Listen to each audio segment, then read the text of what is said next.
Good morning. Today is Monday, May 27th, and this is the word for you today. It comes out of Joshua 1:14. It says, "Your wives, kids, and livestock shall remain in the land Moses gave you, beyond the Jordan. But all the men of valor among you shall pass over, armed before your brothers, and you shall help them." So to understand this verse, we're going to need a little bit of context because by itself, it's kind of confusing. So what this verse is talking about, if we go back in the chapter, Moses had just died and left Joshua, the leader of the Israelites. And they were about to cross over the Jordan and take the land that God had promised them. But unlike the other 9.5 tribes, the tribe of Reuben, Gad, and Manasseh settled on the eastern side of the Jordan River. And they were already settled in their land at this point. But God was telling them that they needed to go help their brothers fight the battle and take the land for them, and then they could go home and be in the land that God gave them. So we see a similar command to help each other in Deuteronomy 15:7. God says, "If among you one of your brothers should become poor in any of your towns within the land that the Lord your God has given you, you shall not harden your heart or shut your hand against him."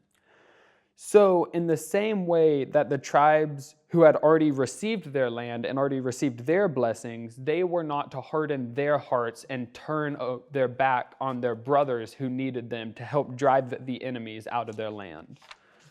So this reminds me of a story I heard about a Medal of Honor recipient that received the Medal of Honor for his valor in war.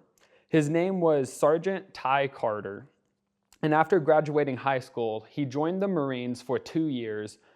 But after that, he went to school and was getting a degree in biology and was making a life for himself. But not long after, 5 years after actually, he heard that his troop was being deployed to Afghanistan. So not wanting them to go fight the war alone, he re-enlisted and went with them. Shortly after arriving in Afghanistan, Carter and 52 others were attacked by over 300 Taliban soldiers. And Carter's job was a dangerous one. It was to run ammo back and forth from armored vehicle to armored vehicle to resupply them with ammo so that they could cover their men. After the fighting got too intense and just too dangerous, Carter took cover in one of the armored vehicles for protection. But shortly after, Carter saw one of his friends who had been shot and injured 30 yards from the vehicle. He asked his commanding officer to go and save the man. And at first, his commanding officer said the mission was too dangerous and surely both of them would die. But Carter kept asking and eventually was given permission to go try to save him. Carter ran out and not only saved the man, but he also retrieved the radio so that his team could call for backup. And after 12 hours of fighting, eventually the team was saved, and Carter had saved all of his friends. So, what does this mean for us? All of us aren't going to be Israelites or soldiers, so how can this take action in our life? So, Jesus commands us to love others as ourselves. Just like Sergeant Carter was willing to pay the ultimate sacrifice for his brothers, we too should be willing to pay a sacrifice for our brothers and sisters in Christ.